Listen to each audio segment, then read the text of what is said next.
নমস্কাৰ বন্ধু বান্ধৱীসকল, আজি লৈ আহিছে এটা কেকৰ ৰেচিপি। একেবাৰে সহজ আৰু কম সময়তে হৈ যায়, একেবাৰে সিম্পল বাৰু কেকটো দেই। আৰু যিসকলে বনাব জানে তো জানেই নহয় জানো, নজনাসকলৰ বাবে এই ভিডিঅ'টো বাৰু। তেন্তে আহকচোন মইনো কেনেকৈ বনাইছোঁ ভিডিঅ'টো চাই যাওঁ। এয়া লৈ ল'লোঁ গোটেই বস্তুখিনি, ময়দা, চেনি, ৰিফাইন, কণী 3টা আৰু ইলাইচি লৈ লৈছোঁ। আৰু আপোনালোকে যিটা বাচনত ল'ব এটা জোখত ল'ব, কাপত ল'লেও একেটা চাইজৰ কাপত ল'ব আৰু বাটিত ল'লেও একেটা চাইজৰে ল'ব, তেতিয়া কেক আপোনালোকৰ বিৰাট ধুনীয়া হ'ব। আৰু যিহেতু মই আজি মিক্সিতে বনাম বুলি ভাবিছোঁ, মিক্সিত এইখিনি গ্ৰাইণ্ড কৰি ল'ম, তেতিয়া একেবাৰে সহজ, খুব সোনকালে হৈ যায়। এই চেনিখিনি এতিয়া গুড়ি কৰি লৈছোঁ, লগতে ইলাইচিও দিলোঁ। ইলাইচিকেইটা গোন্ধৰ বাবে দি দিছোঁ। এইফালে এতিয়া ডিম মই ইয়াতে ভাঙি লৈছোঁ, কেইটা হ'ব নাজানো বাৰু। ইয়াত 3টাতে ভৰ্তি হৈ গৈছে, বাতিটো এয়া জোখত হৈ গ'ল, এই 3টাই দিলোঁ। এইফালে ৰিফাইনো দি দিছোঁ, ৰিফাইনো একেটা চাইজৰ বাতিত দিছোঁ, দেখিছে নহয়। এয়া এইখিনি হৈ গ'ল। আপোনালোকে একদম কম এবাৰে ঘূৰাব, বেছিকৈ ঘূৰাই দিলে ইমান ভাল নহয়। এতিয়া এইফালে কুকাৰটো পাতি ইয়াতে নিমখ তলত দি প্লেট এখন দি দিছোঁ। আপোনালোকৰ ষ্টেণ্ড থাকিলে ষ্টেণ্ডো দিব পাৰে। আৰু কুকাৰটো ফিটা আৰু ৰবৰ এৰুৱাই দিছোঁ। এইফালে বাতি এটা লৈ লৈছোঁ, ময়দাখিনি মই এতিয়া যিহেতু চালি ল'ব লাগিব। এতিয়া অকণমান নিমখ দিছোঁ বেলেঞ্চ ৰাখিবৰ বাবে, আৰু বেকিং পাউডাৰ এচামুচ আধা দি দিছোঁ। এইখিনি এতিয়া ভালদৰে চালি লৈছোঁ।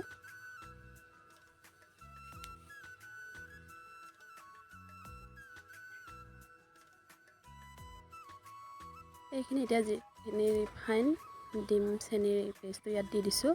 এইখিনি এতিয়া ভালদৰে মই দি ল'ব লাগিব। বেছি সময় নাফেটিলেও হৈ যায়, কিয়নো গ্ৰাইণ্ড কৰি থোৱা আছে মিক্সি বাতিত। এয়া দেখিছেনে ইমান ধুনীয়াকৈ হৈ গৈছে। ইলাইচি দিয়াৰ বাবে ক'লা ক'লাকৈ এইবোৰ ওলাই আছে, আপোনালোকে বেলেগ বস্তু বুলি নাভাবিব। আৰু দেখিছেনে এই বনডালৰ নিচিনাকৈ এনেকৈ ওলালে কেকটো খুব ধুনীয়া এটা বেটাৰ হৈছে বুলি জানিব, দেখিছেনে। এইফালে এতিয়া মই টিফিন বাতি এটাই লৈ লৈছোঁ। টিফিন বাতিটো অকণমান ৰিফাইন দি এই ব্ৰাছডাল এইখিনি গোটেইখিনি লগাই লৈছোঁ।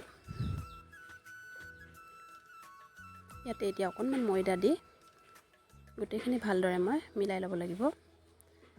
আপোনালোকে ইয়াতে পেপাৰ দিও কৰিব পাৰে, বহুতে তেনেকৈ কৰে বাৰু। মই যিহেতু কেক বনালে এনেকৈ কৰোঁ, ময়দা দি লওঁ।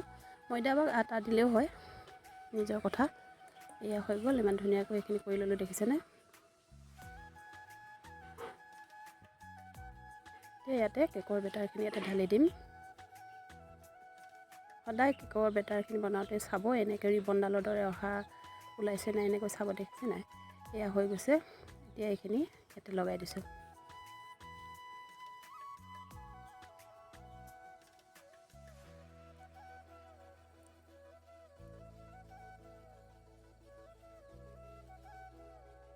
একেবাৰে সহজ, কম সময়তে হয় এই কেকবিধ বনাবলৈ।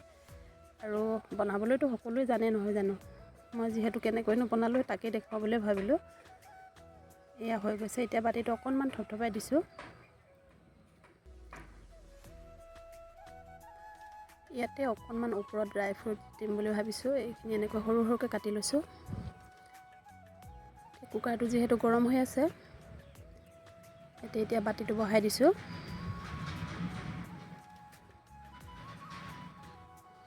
ওপৰত এইখিনি ড্ৰাই ফ্ৰুটছখিনি ছটিয়াই দিছোঁ, বাকী দিয়া নাই। বাদাম কেইটামানে ওপৰত কাটি দি দিছোঁ সৰুকৈ। আপোনালোকে যি ভাল পায় তেনেকৈ দিব পাৰে, নিজৰ কথা, নিদিলেও হয়।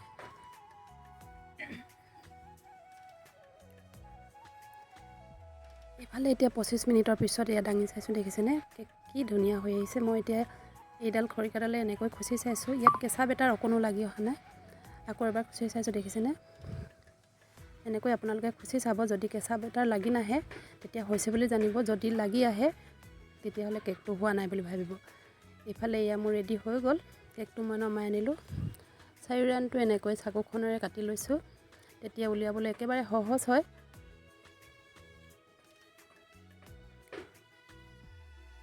এয়া উলিয়াই ল'লোঁ,